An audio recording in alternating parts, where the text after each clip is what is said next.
Calme. Par là. Au milieu.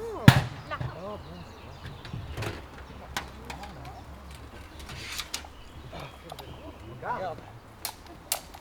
Un peu de silence, je compte.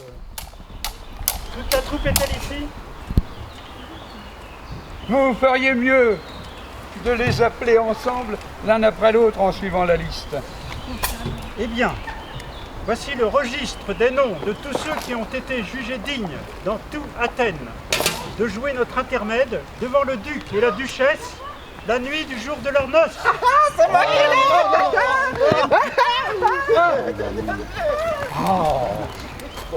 Bon, Peter Queens, dites-nous de quoi traite la pièce, ensuite appelez les acteurs en suivant la liste. Comme ça, nous arriverons à quelque chose.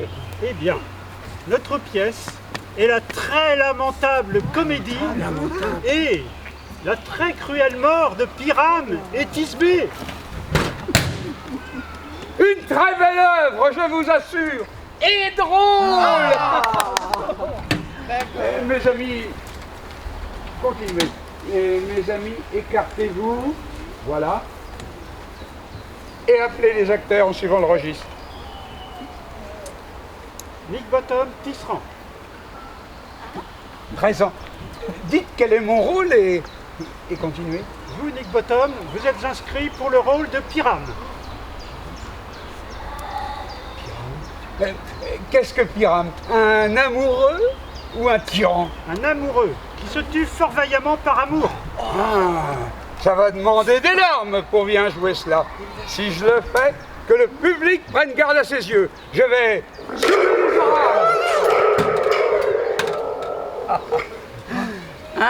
gémir comme il faut. Bon, continuez. Mais mon penchant, c'est surtout les tyrans. Je peux jouer un Hercule, fameusement, ou un rôle à brailler, à gueuler, à faire tout éclater. Les fracassants rocs et frissonnants chocs briseront d'un bloc les portes des prisons. Et de Phébus, le char, au lointain brillera, fera et défera les destins sans raison. Ça, c'était du sublime. Oh, ça, c'est la veine d'Hercule, la veine de tyran. Un amoureux est plus plaintif. Bon. Francis Flûte, réparateur de soufflets. Je suis là, Peter Queens. Flûte, vous devez prendre sur vous le rôle de Thisbé. Qu'est-ce que Thisbé, un chevalier errant? C'est la dame que doit aimer Pyrame. Ah non, pitié, ne me faites pas jouer la femme, j'ai la barbe qui me vient. C'est égal, vous jouerez avec un masque et vous prendrez une voix aussi petite que vous voudrez. Si je peux cacher ma voix, laissez-moi jouer aussi le rôle de Thisbé. Je prendrai une voix monstrueusement petite. Thisbé. Ah, Pyrame, mon amant chéri. Oh, ta Thisbé chérie, ta dame chérie. Non, vous ne pouvez pas jouer un autre rôle que Pyrame. Vous, Pyrame, et Flûte, vous, Thisbé. Ouais, bon, continuez. Oh. Robin Saverling, le tailleur. Je suis là, Peter Queen. Robin Saverling, vous devez jouer la mère de Thisbé. Tom Snout, rétameur. Oui, je suis ici, Peter Queens. Vous, le père de Pyrame. Moi-même, le père de Thisbé. Snug, menuisier. Ah, vous, le rôle du lion. Et voilà, j'espère, une pièce bien distribuée. Avez-vous le rôle du lion par écrit? Je vous en prie, si vous l'avez, donnez-le-moi, je suis lent à apprendre. Vous pouvez le faire en improvisation. Il n'y a que des rugissements. Je vous en supplie. Laissez-moi jouer le rôle du lion aussi. Mais si, je rugirai si bien que ça réchauffera le cœur de tout le monde de m'entendre. Je rugirai si bien que cela fera dire au duc qu'il rugisse encore, qu'il rugisse encore. Si vous rugissiez de façon trop terrifiante, vous iriez effrayer la duchesse et les dames qui se mettraient à crier. Et ce serait assez pour nous faire pendre tous. Cela nous fait répondre tous tant que nous sommes. Je vous accorde, mes bons amis, que si vous deviez effrayer ces dames et leur faire perdre l'esprit, il leur resterait assez de discernement pour nous faire tous pendre. Mais rassurez-vous, j'aggraverai ma voix et je rugirai comme une colombe à la mamelle. Je rugirai comme si j'étais un rossignol. Vous ne pouvez pas jouer un autre rôle que Pyrame, car Pyrame est un homme de belle figure, un homme charmant, un gentleman. Aussi, vous ne pouvez pas jouer un autre rôle que Pyrame. Bon, très bien, je vais m'en charger. Mais quelle barbe m'irait le mieux pour jouer cela? Ma foi, celle que vous voudrez. Je pourrais jouer cela avec une barbe jaune paille. Ou alors avec une barbe orange vif. Ou une barbe vermillon. Ou alors une barbe couleur d'écu français. Un beau jaune. Voilà. Il y a des écus français qui n'ont pas de poils du tout. Alors vous jouerez le visage glabre. Mais messieurs, voici vos rôles. Ah, c'est vous. Et je dois vous supplier, vous demander, vous prier de les apprendre par cœur pour demain soir. Rendez-vous au bois du Palais, à 1 mille en dehors de la ville, au clair de la lune. C'est là que nous allons répéter. Car si nous nous donnons rendez-vous en ville, nous serons traqués par les gens et nos idées seront découvertes. Dans l'intervalle, je vais établir une liste des accessoires qu'exige notre pièce.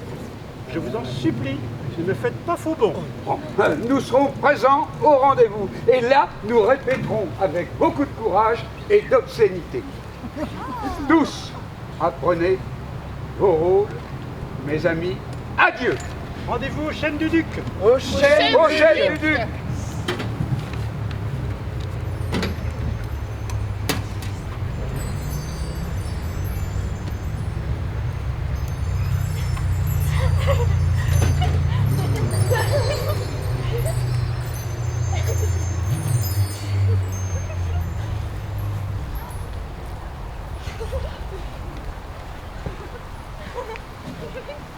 Eh bien, esprit, où allez-vous?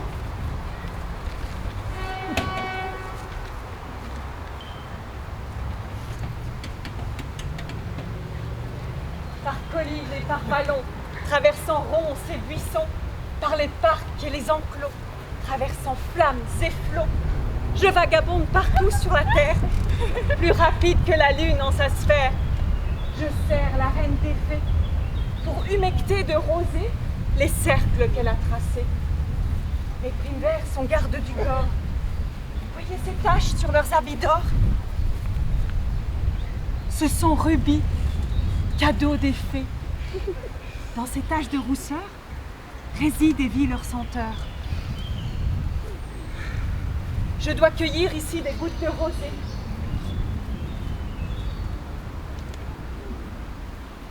À chaque prime vert, une perle accrochée.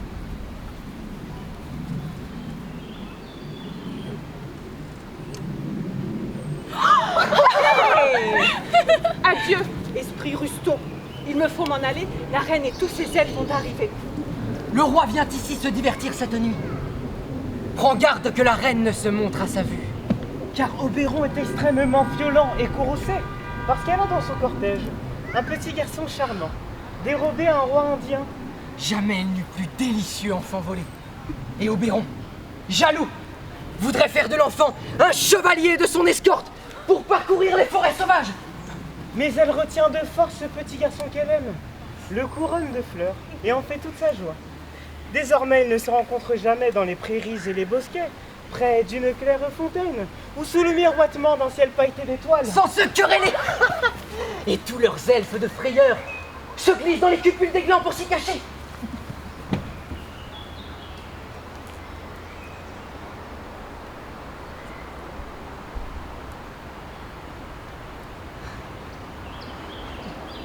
Soit je me trompe fort sur votre forme et votre allure, soit vous êtes cet esprit espiègle et malicieux qu'on appelle Robin Bon Garçon.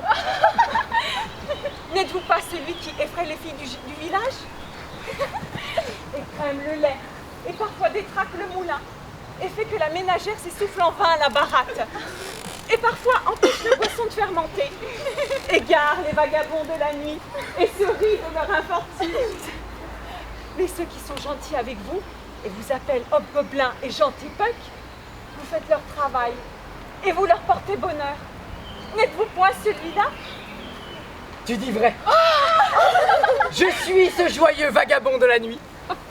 Je bouffonne auprès d'Oberon, il le fait sourire, lorsque j'embobine un cheval gras et nourri de fèves, hennissant comme une jeune pouliche. Et parfois, je me cache dans le bol d'une commère, sous la forme exacte d'une pomme rôtie. Et lorsqu'elle boit, Je bondis contre ses lèvres. et renverse la bière sur son fanon flétri. La vieille la plus sage, racontant le plus triste récit. Parfois me prend pour un tabouret à 3 pieds. Alors, je m'esquive dessous son popotin, et la voilà par terre qui s'écrie. Mes fesses! Et se met à tousser. Et alors toute la compagnie se tient les côtés rit et s'ébroue de gaieté, éternue et jure qu'on n'a jamais passé une heure plus joyeuse. Mais place la fée. Voici Oberon qui vient. Et voici ma maîtresse. Je voudrais qu'il soit loin.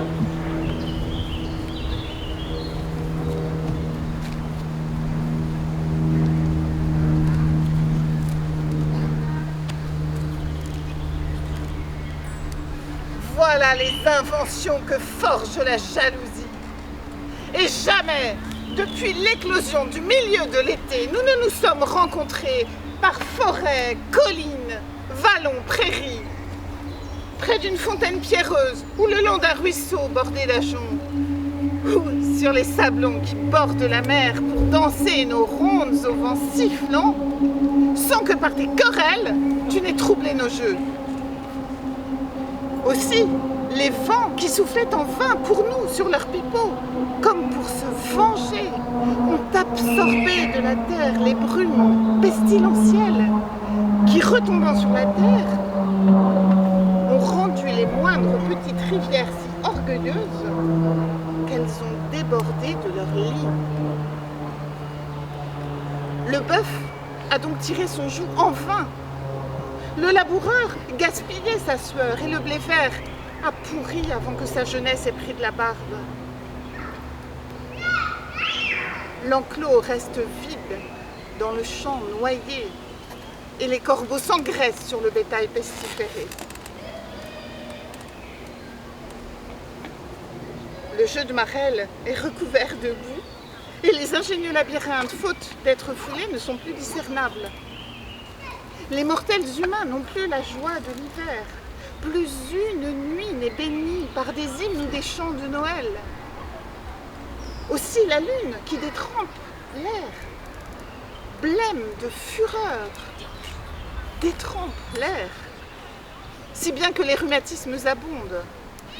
Et dans ce trouble du climat, on voit changer les saisons. Les genêts à tête blanche s'abattent sur le tendre giron de la rose pourpre et sur le crâne chauve et glacé du vieil hiver, une couronne odoriférante de bourgeons d'été parfumés comme par dérision posée. Le printemps, l'été, le fertile automne, l'hiver coléreux échangent leurs livrées habituelles, si bien que le monde, frappé de stupeur, ne les reconnaît plus à leur récolte. Et cette même engeance de malheur provient de notre discorde, de notre dissension. Nous en sommes les parents et l'origine. Corrigez cela! Cela dépend de vous. Pourquoi Titania devrait-elle contrarier son Oberon? Je ne fais que mendier un petit garçon volé pour qu'il soit mon écuyer. Mettez votre cœur au repos. Tout le royaume des fées ne peut acheter de moi cet enfant. Sa mère était une fidèle de mon ordre. Et dans l'air épicé de l'Inde, bien souvent, elle fut mon amie, à mes côtés, assise avec moi sur le sablon jaune de Neptune, regardant les navires marchands embarqués sur la mer. Et nous avons ri de voir enfler leurs voiles, leurs gros ventres arrondis par les vents luxurieux.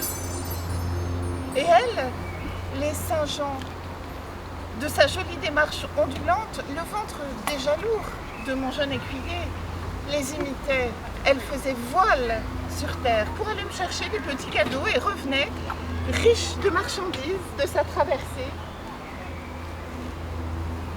Mais elle était mortelle, et de ce petit garçon, elle est morte.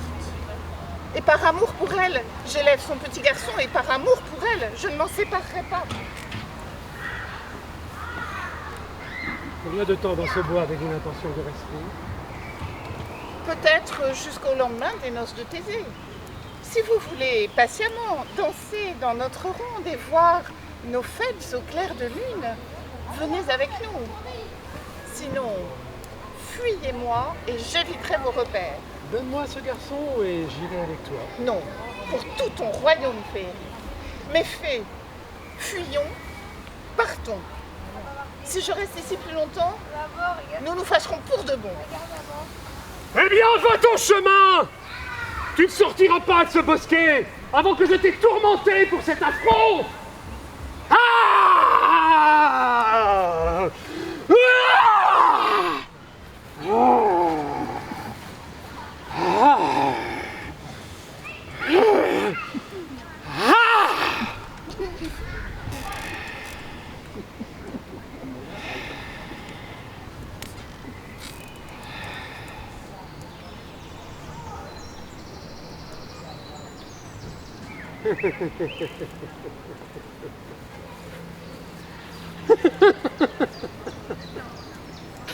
Mon gentil Puck, viens ici. Te souviens-tu d'un jour où vous étiez assis sur un promontoire et où j'entendis une sirène portée sur le dos d'un dauphin exhaler un souffle si doux et si harmonieux que la mer déchaînée s'apaisa à l'écoute de sa chanson, et que certaines étoiles jaillirent éperdues hors de leur sphère pour écouter la musique de cette fille des mers. Je m'en souviens. À cet instant, je vis, toi tu ne pus le voir, volant entre la froide lune et la terre, Cupidon tout armé. Pour cible, il prit une belle Vestale qui trône à l'Occident et décocha de son arc sa flèche d'amour, aussi vigoureusement qu'elle devait percer 100 000 cœurs. Et j'ai pu voir la flèche enflammée du jeune Cupidon s'éteindre dans les chastes rayons de la lune humide. Et l'impériale prêtresse continua dans sa méditation virginale, libre de tout désir. Pourtant, j'ai remarqué où est tombé le trait de Cupidon. Il est tombé sur une petite fleur d'Occident, auparavant d'un blanc de lait, désormais empourpré par la blessure de l'amour. Et les jeunes filles l'appellent pensée d'amour. Va me chercher cette fleur. Je t'en ai montré une fois la plante. Son suc, déposé sur des paupières endormies, rendra à tout homme ou toute femme follement idolâtre de la première créature vivante qu'il verra. Va me chercher cette plante et sois ici de retour avant que le Léviathan ait pu nager une lieue. J'enroulerai une ceinture autour de la terre en 40 minutes. Une fois que j'aurai ce suc, j'observerai Titania quand elle est endormie et j'en verserai la liqueur sur ses yeux. Le premier être qu'elle regardera à son réveil, qu'il soit lion, ours, ou loup, ou taureau, singe furteur ou babouin affairé, elle le poursuivra avec l'âme de l'amour. Et avant que je délivre sa vue de ce charme, comme je peux le faire avec une autre plante, je l'obligerai à me livrer son page. As-tu la fleur? Bienvenue, vagabond.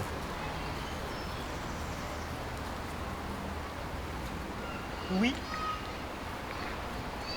La voilà. Oh, je t'en prie, donne-la moi.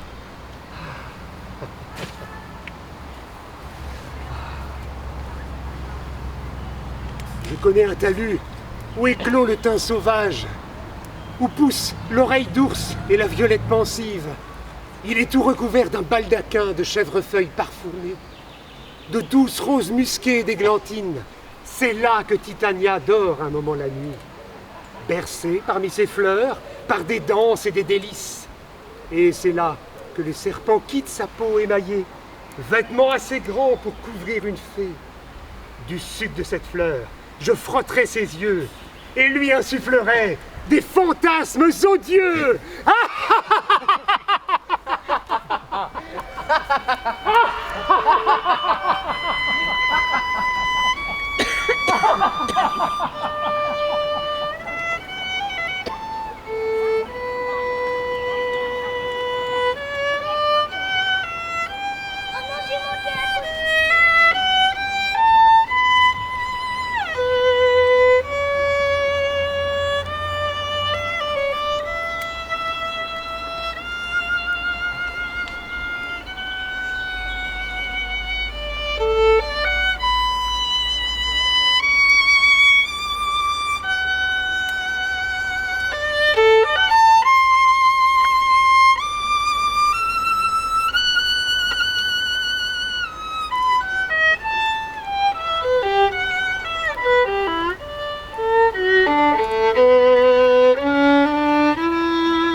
C'est qu'à ton réveil tu verras, pour amour vrai tu le prendras, pour lui d'amour tu languiras.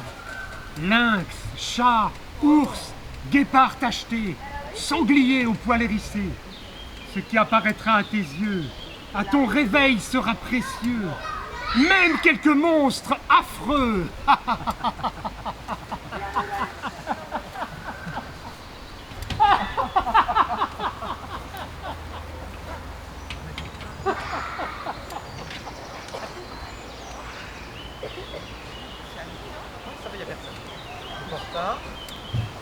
Bon, la malle, là, ici, ça me semble bien. Ça me semble bien. Ça me semble bien. Sommes-nous tous réunis? Il alors, là-bas. Et voici un endroit qui conviendra à merveille à notre répétition. Cette pelouse verte sera notre scène, ce buisson d'aubépine notre loge, et nous allons mettre cela en action comme nous le jouerons devant le duc.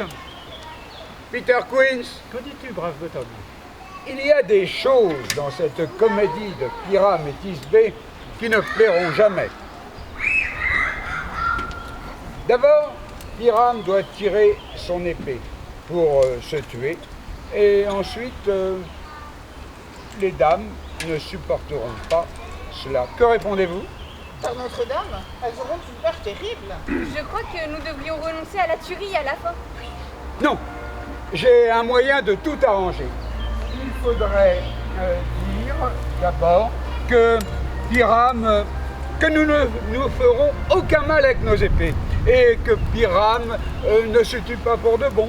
Ensuite, dire aussi, les dames seront tout à fait rassurées, que moi, Pyram, je ne suis pas Pyram, mais Bottom le tisserand. Ça leur enlèvera la peur. Nous aurons ce prologue, et il sera écrit en vers de 8 et de 6. Ah non, ajoutez-en 2 de plus. Écrivez-le en vers de 8 et de 8.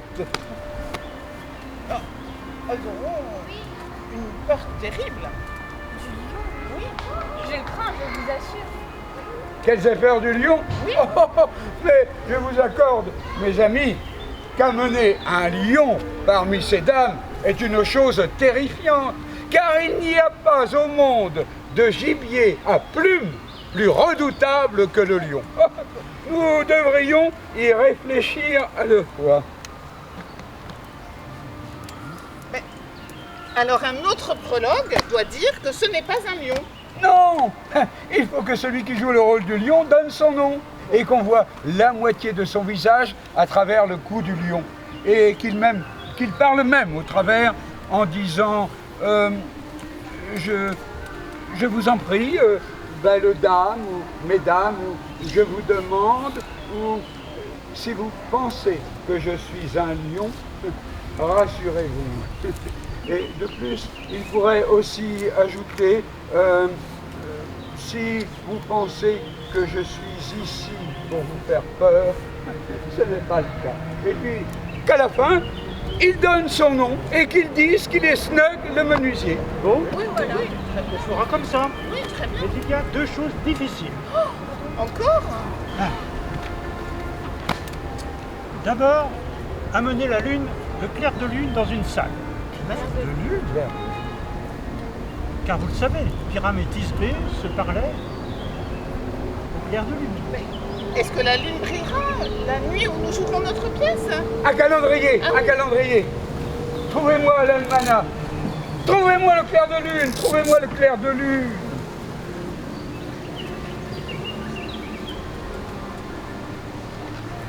Oui, la lune brille cette nuit-là. Eh bien, il suffira de laisser ouverte une des croisées de la fenêtre de la grande salle dans laquelle nous répétons, et la lune pourra briller par la croisée. Oui, ou alors quelqu'un doit venir avec un fagot d'épines et une lanterne et dire qu'il vient pour défigurer ou pour représenter la personne du clair de lune. Mais il y aura autre chose. D'accord. Alors, nous devons avoir un mur dans la grande salle. Mur. Car Pyram et Thisbé, dit l'histoire, se parlaient à travers la fente d'un mur. Mais on ne pourra jamais faire rentrer un mur. Qu'en dites-vous, Bottom? Ben, il faut que l'un d'entre nous représente ce mur, qu'il ait du plâtre, de la terre glaise ou de l'argile sur lui-même. Hein? Et comme cela, il pourra représenter le mur et signifier mur. Et qu'il tienne ses doigts comme ceci. Et à travers cette lézarde, Thisbé et Pyram pourront chuchoter. Si on peut faire comme ça, alors tout va bien. Mais messieurs, installez-vous et répétez vos rôles. Pyram, vous commencez. Quand vous aurez dit votre tirade, entrez dans ce fourré. Et chacun fera de même au moment où c'est son tour. Quel rustique rusto avons-nous ici, qui fanfaronne si près du berceau de la reine des fées? Quoi? Une pièce se prépare? Je serai spectateur. Peut-être aussi acteur si j'en vois l'occasion. Parlez, Piram. Tisbé, avancez. Ah, Tisbé, les fleurs aux suaves senteurs odieuses. Odorantes, odorantes. Aux suaves senteurs odorantes, comme ton souffle, ma chère Tisbé chérie. Mais écoute une voix, reste ici encore un moment. Et près de toi, bientôt, je serai de retour. Le plus étrange Piram qu'on ait vu sur une scène. Est-ce à moi de parler maintenant? Oui, pardi, c'est à vous. Et vous devez comprendre qu'il ne sort que pour voir un bruit qu'il a entendu. Et qu'il va revenir. Très noble Piram, au teint blanc comme Élise, comme la rose rouge sur le noble églantier, alerte jouvençant et damoiseaux exquis, loyal comme un cheval, jamais exténué. Je te rejoins, Piram, au tombeau de Nini. Au tombeau de Ninus. Mais vous ne devez pas dire ça encore. Ça, c'est ce que vous répondrez à Piram. Vous débitez tout votre rôle à la fois, toutes vos répliques d'affilée. Piram, entrez. C'est à vous. Votre réplique est passée, c'est jamais exténué. Loyal comme un cheval, jamais exténué. Si j'étais beau, Tisbé, je ne serais qu'à toi. Oh, monstrueux, oh étrange, nous sommes ensorcelés. Fuyons, messieurs, au secours. Vous danserez en rond. Je vous donne la À chasse. travers fourrés, Marais. ronces et buissons. Tour à tour, je serai Aux cheval. chiens de chasse, tour à tour, feu ardent. Ours sans tête. Aux cochons, hennissant, Aboyant. grognant, Grondant. brûlant. Comme cheval, chien, ours, cochon ou feu ardent. Pourquoi se sauve-t-il? C'est d'une de leurs friponneries pour me faire peur. Mais, Bottom, qu'est-ce que tu as sur ta tête? Ce que vous voyez une tête d'âne, la vôtre. Dieu te bénisse, Bottom, Dieu te bénisse, te voilà transfiguré.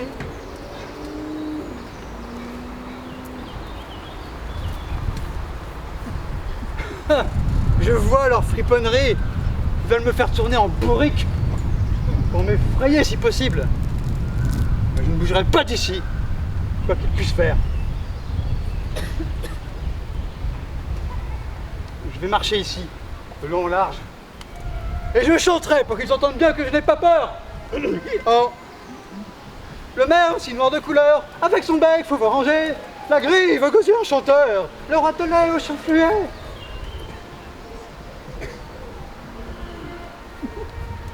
Quel ange me réveille sur mon lit de fleurs. Le mono, l'alouette et le pinceau, le coucou gris et son plein chant. Dont plus d'un homme écoute la chanson que par pudeur nous ne dément. Car en vérité, qui voudrait gaspiller son esprit à répondre à un oiseau aussi stupide? Qui voudrait donner le démenti à cet oiseau, même s'il criait cocu, cocu à tue-tête? Je t'en prie, tendre mortel, chante encore. Mon oreille est énamourée de ta voix, et mon œil est captif de ta force. Et le pouvoir de ta beauté m'entraîne à te dire, à te jurer que je t'aime. Il me semble, madame, que vous avez bien peu de raison pour cela. Et d'ailleurs, à dire la vérité, la raison et l'amour ne vont guère de compagnie de nos jours. C'est grand dommage que d'honnêtes voisins ne tentent pas d'en faire des amis. Vous voyez, je peux être piquant à l'occasion. Tu es aussi spirituel que tu es beau. Ni l'un ni l'autre. Mais si j'avais assez d'esprit pour sortir de ce bois, on aurait assez pour me tirer d'affaire. Ne désire pas sortir de ce bois, que tu le veuilles ou non. Ici, tu resteras.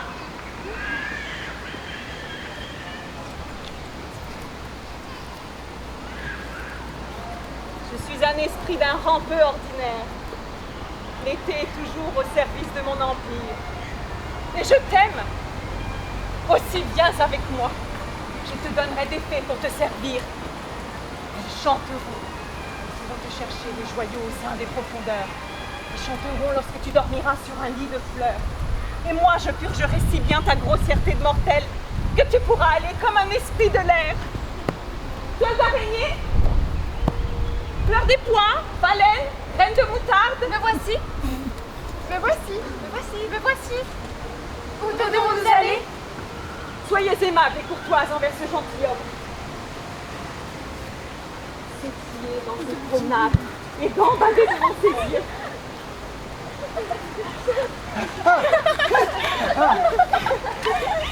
Nourrissez-le d'abricots et de groseilles, de raisins pourpres, de figues vertes et de mûres.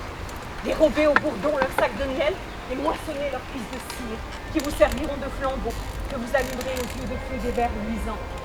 Pour le lever et le coucher de mon amour, arrachez leurs ailes aux papillons diaprés. Écartez les rayons de lune de ses yeux ensommeillés. Inclinez-vous, mes ailes, et présentez-lui vos hommages. Salut, mortel. Salut. Salut. Salut. Je demande pardon à vos seigneuries. De tout mon cœur, je vous en supplie le nom de votre seigneurie. Toile d'araignée. Mademoiselle Toile d'araignée. Je serais heureux de faire plus ample connaissance. Si je me coupe le doigt, je prendrai la liberté de faire appel à vous. Votre nom, honnête dame? Fleur des Pois. Je vous en prie, présentez mes respects à Madame Bousse, votre mère, et à Monsieur Cosse, votre père. Chère Mademoiselle Fleur des Pois, je serais heureux de faire plus ample connaissance avec vous également. Votre nom, je vous en supplie, Miss. Graine de moutarde. Miss Graine de moutarde. Je connais bien votre souffrance. Ce géant et ce lâche de roast beef a dévoré bien les demoiselles de votre maison. Je vous assure, votre famille m'a déjà fait venir les larmes aux yeux. Je serais heureux de faire plus ample connaissance, Miss Graine de moutarde. Allons, escortez-le, conduisez-le à ma charmille. La lune, il me semble, regarde d'un œil humide. Et quand elle pleure, pleure la moindre petite fleur, se lamentant sur quelque chasteté violée. Enchaînez la langue de mon amour, conduisez-le en silence.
Je me demande si Titania s'est réveillée. Et ce qui en premier s'est offert à ses yeux, qu'elle doit idolâtrer éperdument. Eh bien, fol esprit, quel désordre nocturne dans ce bosquet hanté. Ma maîtresse est amoureuse d'un monstre. Tout près de sa charmille solitaire et sacrée, à son heure engourdie et somnolente, Une équipe de lourdeaux, de frustres artisans qui travaillent pour gagner leur pain dans les échoppes d'Athènes, était réunie pour répéter une pièce prévue pour le jour nuptial du grand Thésée. le balou le plus écervelé de cette bande d'idiots qui représentait Biram dans leur spectacle, quitta la scène et entra dans un fourreau. J'ai profité alors de l'occasion et planté sur sa tête une caboche d'âne. Bientôt, lorsqu'il doit donner sa réplique à Satisfait, mon pitre s'avance. Lorsqu'il l'aperçoit, Comme des oies sauvages qui voient ramper l'oiseleur, ou comme des corneilles à tête grise en vol groupé, s'élevant et croissant au bruit d'un coup de feu, se dispersent et balayent follement le ciel. Oh, Bottom la métamorphosée. Je l'ai fait emmener dans cette frayeur folle, laissant là le cher Piram transfiguré, lorsqu'à ce moment, comme par hasard, Titania s'éveilla et aussitôt aima un monstre. Cela tombe encore mieux que je ne pouvais l'imaginer.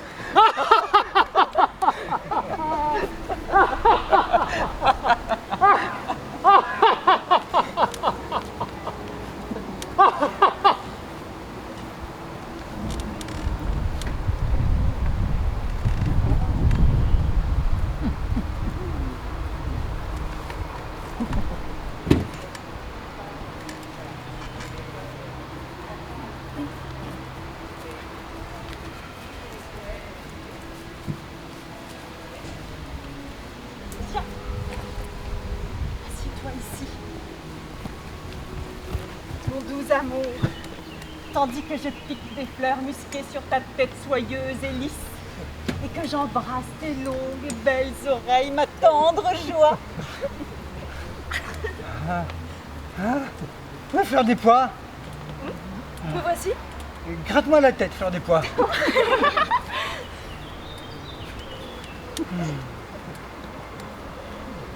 Oui, mademoiselle Toile d'Araignée.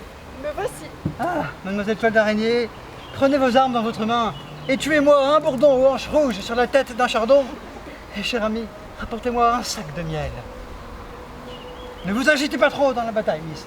Et Miss, faites attention à ce que le sac à miel ne crève pas, car je ne voudrais pas que vous soyez inondé par un sac de miel, signorita. Oui, graine de moutarde. Me voici. Ah, un nouveau graine de moutarde. Donnez-moi la main. Je vous en prie, pas de cérémonie, cher ami. Quel est votre bon plaisir? Rien, cher ami, sinon que vous aidiez la caballera sous toile d'araignée à me gratter. Je dois aller chez le barbier, mademoiselle. Car il me semble que j'ai le visage prodigieusement poilu. Je suis un âne si délicat que pour peu que le poil me picote, il faut que je me gratte. Eh bien, mon doux amour, veux-tu entendre un peu de musique? Ah, j'ai une oreille assez bonne en musique. Écoutons les pincettes et les claquettes.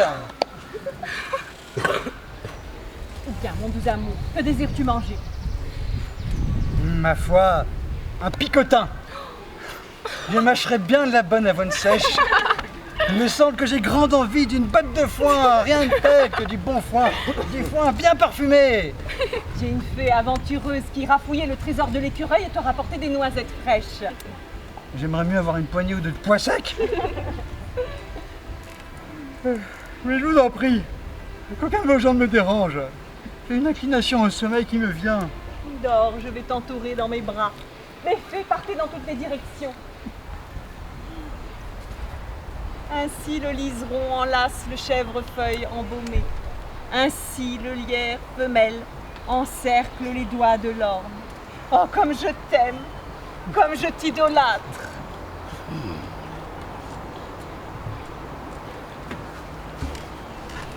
Cher Robin, vois-tu ce charmant spectacle? Je commence à avoir honte de son engouement idolâtre, car l'ayant rencontré tout à l'heure derrière le bois, où elle cherchait des cadeaux agréables pour cet odieux bouffon, je l'ai mérigenée et me suis querellé avec elle, car elle avait entouré ses tempes poilues d'une couronne de fleurs fraîches et parfumées. Et cette même rosée qui naguère sur les bourgeons se perlait en perles rondes du plus bel Orient était désormais dans les yeux de ces fleurettes délicates comme des larmes qui faisaient pleurer leur propre déshonneur. Lorsque je l'eus à loisir accablé de sarcasme et qu'elle eut, dans les termes les plus tendres, implorer mon pardon. Je lui ai demandé l'enfant volé. Elle me le donna aussitôt et dépêcha une de ses fées pour le conduire jusqu'à mon repère dans le pays des fées. Maintenant que j'ai ce garçon, je veux défaire cette odieuse aberration de ses yeux. Gentil Puck, retire ce crâne emprunté de la tête de ce butor athénien, afin qu'à son réveil, avec les autres, ils puissent tous rentrer à Athènes et ne voir dans les accidents de cette nuit que les cruels tourments d'un rêve. Mais d'abord, je dois réveiller la reine des fées.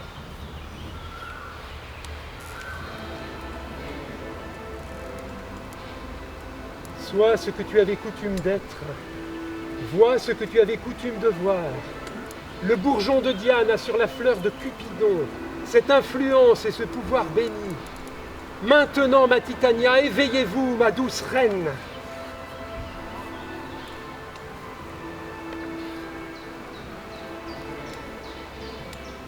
Mon Oberon, quelle vision j'ai eue. Il m'a semblé que j'étais amoureuse d'un âne. Il est là, notre amour.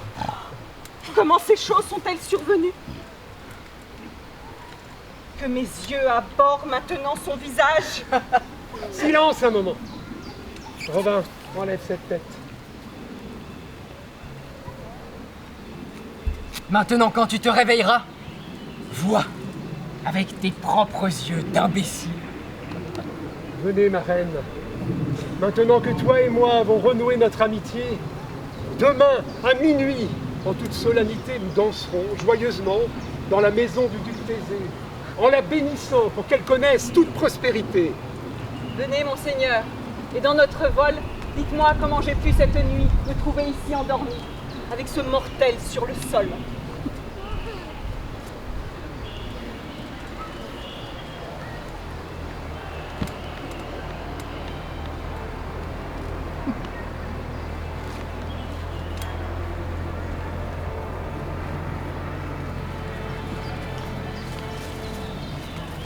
Avez-vous envoyé quelqu'un chez Bottom? Est-il rentré chez lui maintenant? On n'a aucune nouvelle de lui. Sans nul doute, il a été emporté. S'il ne vient pas, la représentation est compromise. On ne continue pas, n'est-ce pas? Impossible. Il n'y a personne d'autre que lui dans tout Athènes pour interpréter Pyrame. C'est tout simplement celui qui a le plus l'esprit de tous les artisans d'Athènes. Oui, et le plus de présence aussi. Et c'est un parfait galant pour la douceur de la voix. Il faut dire un parangon, un parfait galant. Dieu nous bénisse, c'est un pas grand-chose. Messieurs, le duc revient du temple.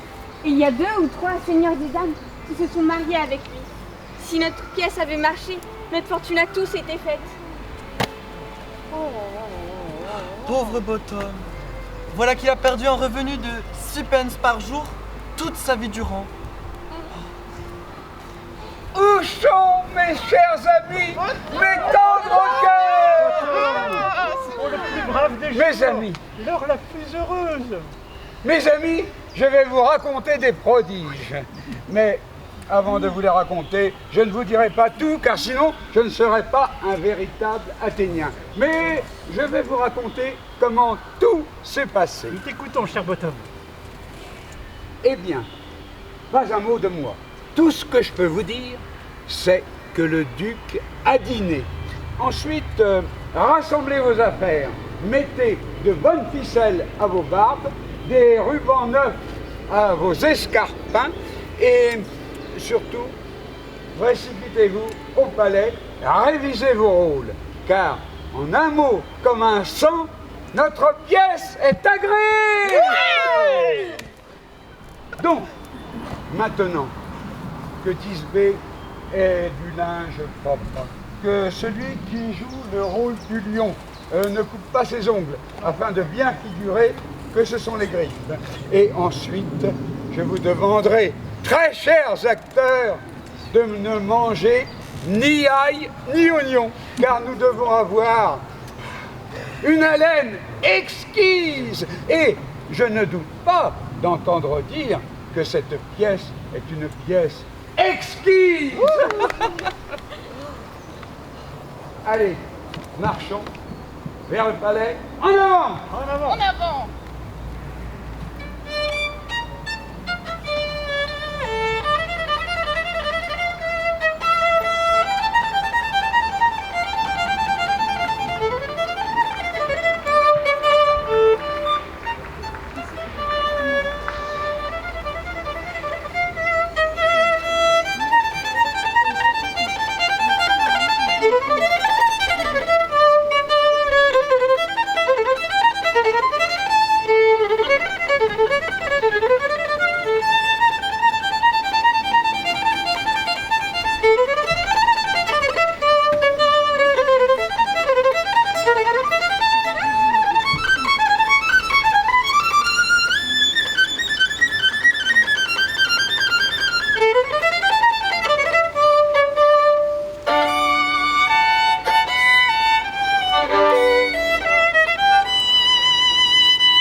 Bon, désolé, on n'était pas en phase avec ce qui s'est passé. Une petite mauvaise organisation, on va dire. J'espère que ça vous a pas trop perturbé. C'est très bien. Voilà, et une partie des élèves du conservatoire de Gabriel Fauré, de Rambouillet-Territoire, avec Charles, qui est violoniste, et je voudrais féliciter aussi son professeur qui est là. Voilà.